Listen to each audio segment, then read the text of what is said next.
नमस्कार मित्रांनो, मी बाळासाहेब सेलगर आणि माझ्या एका नवीन व्हिडिओमध्ये आपल्या सर्वांचं मनापासून स्वागत करतो. मित्रांनो, काही दिवसांपूर्वी महाराष्ट्र नवनिर्माण सेनेमधून एक फायर ब्रँड नेते बाहेर पडले, जे की त्यांच्याकडे मनसेचे प्रवक्तेपदच असणारं होतं. जे काही पक्षावरती शाब्दिक वार व्हायचे ते आपल्या अंगावरती घ्यायचे आणि असे चांगले त्यांच्याकडं आदरयुक्त पाहिलं जायचं. परंतु त्यांनी काही दिवसांपूर्वी महाराष्ट्र नवनिर्माण सेनेमधून बाजूला पडून असणारं आहे ती त्या पक्षाला रामराम ठोकला आणि एक त्यांचं आता स्वतंत्र एक यूट्यूब चॅनल त्यांनी चालू केलं आहे आणि त्यांच्यावरती ते विचार मांडत असतात असे प्रकाश महाजन काका.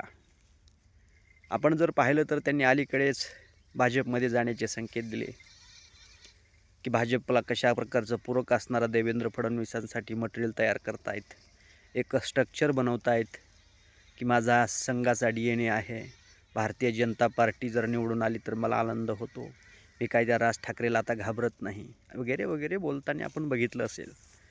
परंतु हेच महाजन काका ज्यावेळेस मनसेतून बाहेर पडले त्यावेळेस मी त्यांची एक मुलाखत पाहिली होती आणि ते त्या मुलाखतीत असं म्हणतायत की बास झाला, आता वय झालं, थांबा वाटतंय, आता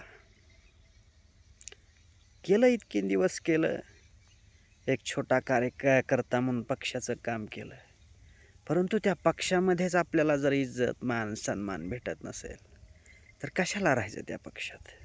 त्याच्यामुळं म्हणलं आपलं चला आपलं आता संपलेलं आहे. पण एक खंत अशी राहिली असे माझ्या मनाला वाटतं की मी अमित ठाकरेंना साथ देऊ शकलो नाही. तेवढी एकच खंत राहिली, बाकी मला काही वाटत नाही. हे असं त्यावेळेस बोलायचे ते. आता त्यांचा वेगळा सूर चालू केला आहे त्यांनी.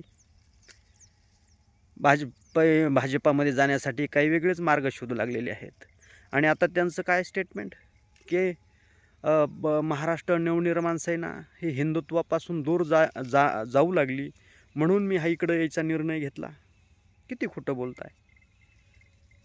बरं, काही लोकांना वाटतं की हिंदुत्व आमच्याच चार लोकांसाठी, लोकांनी हिंदुत्व म्हणजे त्यांच्यासाठी राहिले असं त्यांना वाटतं. परंतु एक आपल्या इकडं म्हण असते की गाडीखाली चालणाऱ्या कुत्र्याला वाटतं की गाडी तेच ओढतंय, परंतु तसं काही नसतं. अरे, ज्या हिंदुत्वाच्या नावाखाली तुम्ही मराठी माणसाची पिळवणूक असणारी करताय, मराठी माणसाच्या हिताच्या आडवे येत आहे, त्या भारतीय जनता पार्टीला फक्त नुसता हिंदुत्वाचा मुलामा द्यायचा आणि मराठी माणसाला मातीत गाडायचं काम चालू केलेलं आहे. आता तुम्हाला ठाकरेंवरती भोकण्यासाठी तिकडं घेतीलही, त्यातही काय दुमत नाही. परंतु आता तुमची साठी बुद्धी आता नाटी होत चाललेली आहे, त्यामुळे जास्त काय बोलू इच्छित नाही.